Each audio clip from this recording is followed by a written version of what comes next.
I have read so many publications that define the concept of leadership. Sometimes people will say leadership is the gift of the followers.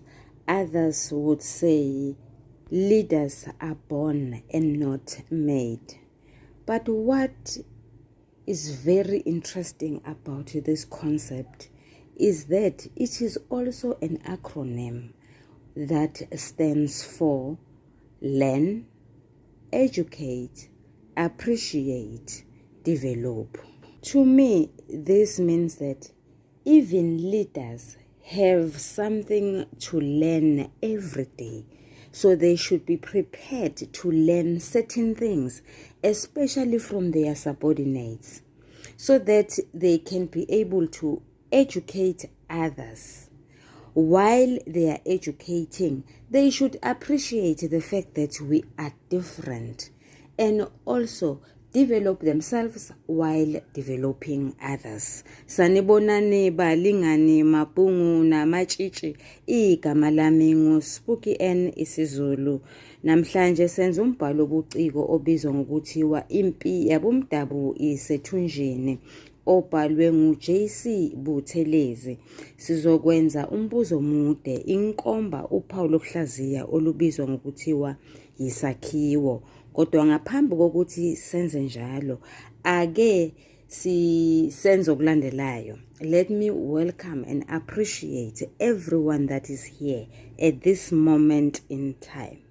Whether you are an old subscriber or a new one, please feel welcome. I would also like to appreciate our visitors and to encourage them to stay here and make this channel their new home. Thank you so much, everyone. Siyini isakhiwo. Isakhiwo yindaba kusukela ekuqaleni, iye phakathi nendawo, ize iyofika ekugcineni. Yingakho nje uma ngabe sesiphendula umbuzo omude, siye sichaze isakhiwo njengalokhu okulandelayo.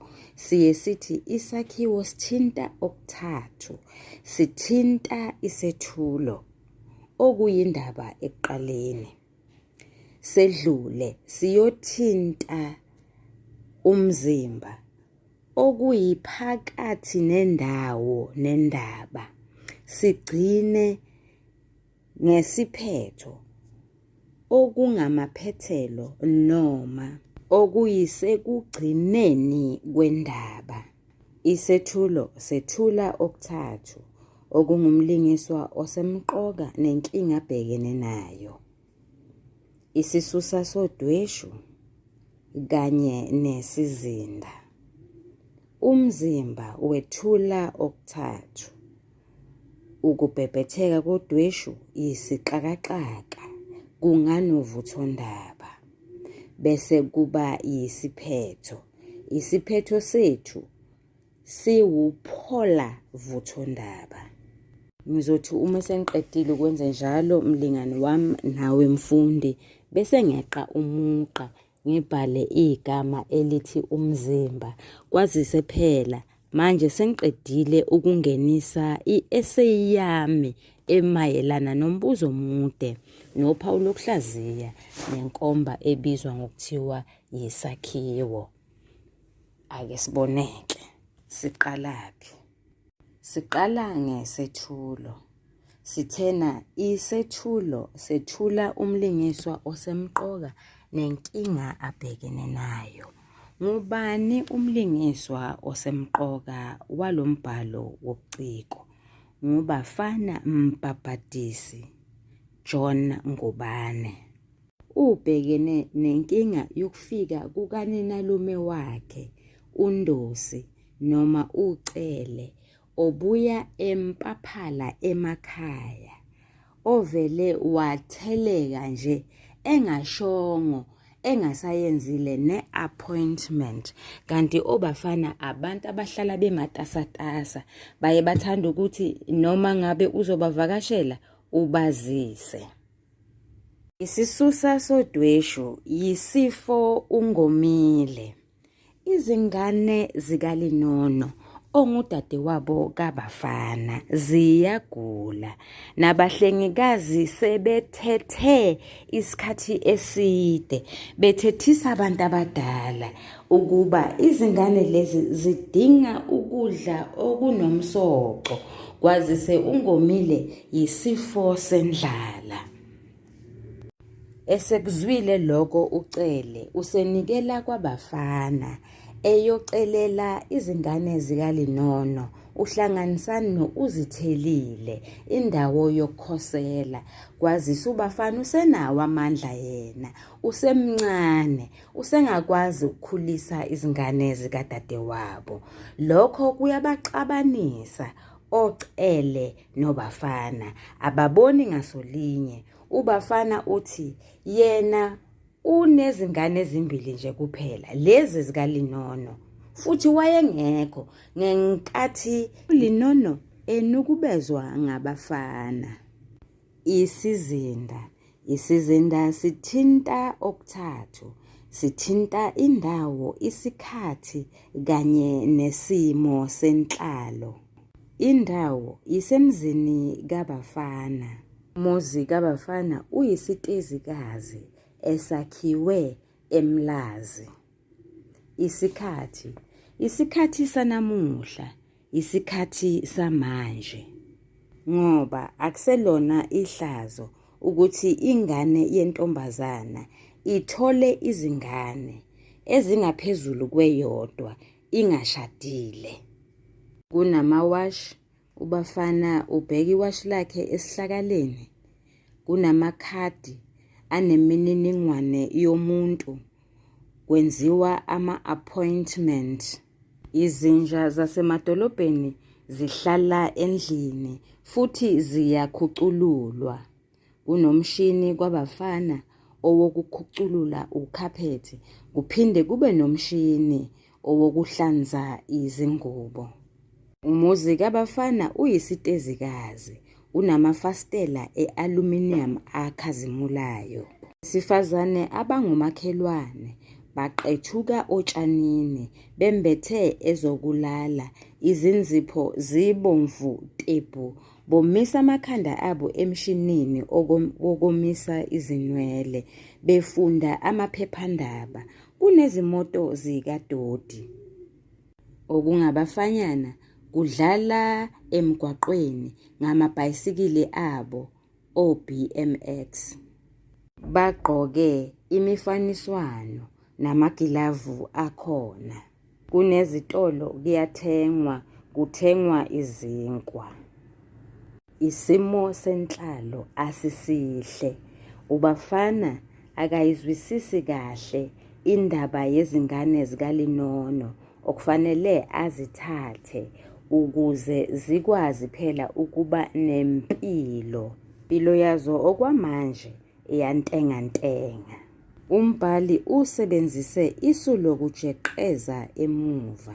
Sibona ucele ekhumbula ihumusha elinguyise kabafana elalihobe eDurban North lingasamlandi unina nabantwana esiteshini. Lesi senzo saleli humusha elinguyise kabafana nolinono senza ukuba yena cele onguninalume walezi zingane kube nguyena manje osegcina ethwala umthwalo wokukhulisa nokukhoselisa izingane zikaqhobhitshe ongudadewabo kacele. Balingani bami nane bafundi, ngivumeleni ukuthi sesiqedile manje ngengxenye yokuqala yesakhiwo ebizwa ngokuthiwa yisethulo. Ake sithatheke manje umzimba. Sithe umzimba wethula okuthathu. Sithena wethula ukubhebhetheka kodweshu. Sibona udweshu lubhebhetheka ngenkathi kungena ucingo luvela kupopi. Lolu cingo lumayelana nokufika kukacele emlazi. Upopi ufuna ukwazi ukuthi ubezokwenzani. Nazi izizathu ezifakazela ukuthi ucingo lolu luwukubhebhetheka kodweshu futhi alubanga namthelela omuhle. Ubafana uphawula ukuthi umalume wabo wayesengumalume wakhe yedwana manje. Okwesibili, engqondweni kaBafana kucaca ukuthi ngokwe-Division of Labour nguyena owengamele izindaba zasemafamu. Ngakho-ke akumjabulisi ukuthi uPoppy abe yisimbelambela elokhu ebuza ukuthi umalume ubefunani. Umbhali uyahambisana nalo mbono wami laphayana ekhasini lika-50 esigabeni sokuqala. Kukhona lapho kufundeka kanjena. Wazincenga uBafana ukuba amtshele umkakhe yize wayazi ukuthi njengokuhlela kwemisebenzi nguye uBafana owayebhekana nezindaba zasemafamu, hayi owakwakhe. Igama elithi wazincenga yilona eligqamisayo ukuthi uBafana ubengafuni ukumtshela umkakhe mayelana nendaba yokufika kukamalume wakhe. Okwesithathu, uBafana uyangengeza ngenkathi esemtshela isizathu sokufika kukamalume wakhe. Umbhali uthi, cha, umalume ubethi masithathe uzithelile nohlanganisane izingane zikalino. Ukungengiza kuqamisa ukwesaba novalo mayelana nalento azoyisho ngoba useyazi ukuthi useyinyathele emsileni. Okwesine, uPoppy useyathukuthela, usesebenzisa amazwi aziswana. Umbhali uthi uBafana uyagoqana okweshongololo azithulele.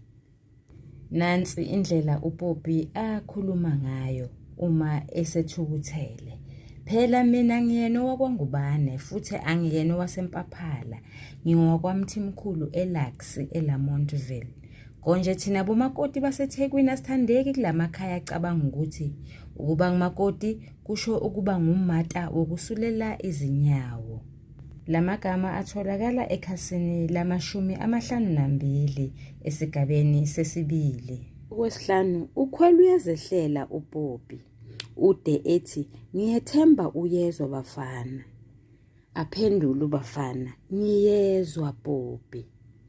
Okwesithupha, uBafana akazukubuya emsebenzini ngesikhathi esijwayelekile okuyihora lesikhombisa. Kodwa ngoba kunomcimbi emsebenzini, namhlanje uzobuya ngehora le10 ebusuku. Uthe ezwa lokho uPoppy wasebona ukuthi atshela uBafana ukuthi yena uzoya eDurban North kwaThapsile ayopholisa ikhanda, akazubuya. uBafana usiyamkhumbuza ukuthi oyedwa wabo phela kufanele abe ekhaya ukuze akwazi ukusiza izingane ngomsebenzi wesikole. uBafana uthole leyo mpendulo abeyilindele, ebimedelela imtshela ngo-50-50 emshadweni. Mlingano wami nawe mfundi, omunye athi hawu, engazathi umem usuke esahlukweni sokuqala waqonda ngqo esahlukweni sesine. Ziphi lezi zinye izahluko? Lapho khona sibona uCele ebuyela kwaBafana, nalapho sibona khona uzithelile eshaya khona uKhanjana, nalapho sibona khona uhlanganisani edelelwa ngabafundi afunda nabo esikoleni. Cha, lokho kubhaliwe kulezo zahluko.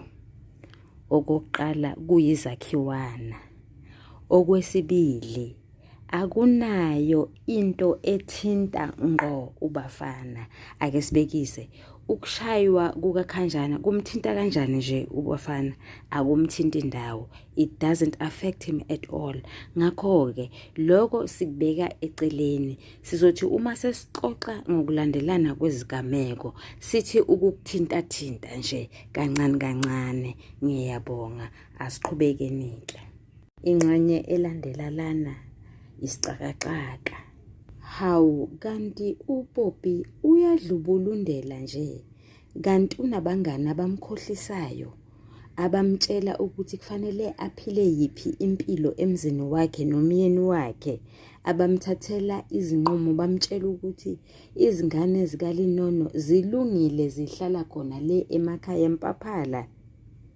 Lokho-ke phela kuyinkinga phakathi kwakhe nomyeni wakhe uBafana, ngoba ayikho into uBafana azoyikhuluma uPopi azoyizwa, ngoba ulalela abangani bakhe asebenza nabo abafana noGreta Dladla.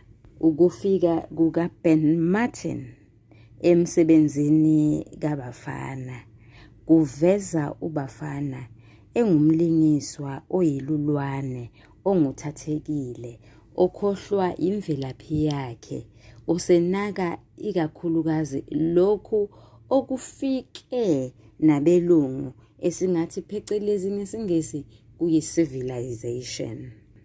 Konke okwakushiwo nguBafana kwamveza njengomuntu ongenabo ubuntu nobuhlakani.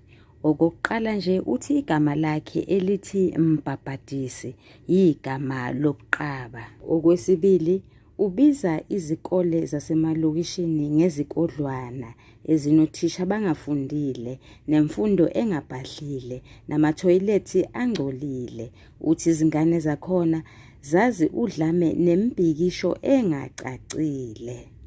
Ubukela abantu abamnyama phansi. Uthi nasemasontweni yena uhlanganyela nabelungu eSt Andrews, ngoba lawo masonto lawo ayakwazi okokuqala ukubamba isikhathi, abathandazi indendende nje, into engapheli. uBafana uthi nemhlangano ehlelwe womphakathi akayi kuyona ngoba abantu abamnyama bayehluleka ukubamba isikhathi. Zonke izimpendulo zikaBafana ziyamdumaza uBen Martin. Ubona uBafana njengomuntu ongenabo ubuntu nobuhlakani. Izimpendulo zikaBafana zimveza njengomuntu olilulwane. Ngisho nomqashi wakhe uBill Wilson usebonakala sengathi ayehla amandla okuzishaya kwakhe isifuba ngomuntu wakhe amethembile onguBafana. Ngesikhathi izingane zikaBafana zisencane, ugogo uMaxakushe ongumelekeleli walapha ekhaya kwaBafana wazifundisa ukuthandaza. Namhlanje seziphendula indawo yokuthandaza, indawo yokulala. Zithe zisuka zangabe zisahlanganyela sanhlobo nogogo emthandazweni, ngoba zona zithi phela ziyathandaza esontweni ngesonto. Izingane zazimkhuthaza ugogo Maxakushe ukuba hamba ayobona umhlobo wakhe njalo nje uma ethola isikhathi, ukuze zithole ithuba lokuzenzela, zishaya ucingo, zidla indendende, futhi zithole nesikhathi sokuvula umabonakude ngezikhathi ezingavunyiwe. Zabe ziphumileke izingane zikaPopi kanye noBafana endleleni ngenkathi uEuthanasia enikezwa umyalelo wokuba abhale incwadi eyibhalela umndeni kagogo. uEuthanasia wayezibhalela into ayithandayo nje, angabhali lokho okwakushiwo ugogo. Wayephinde futhi afunde into engekho lapho sekubuya izimpendulo.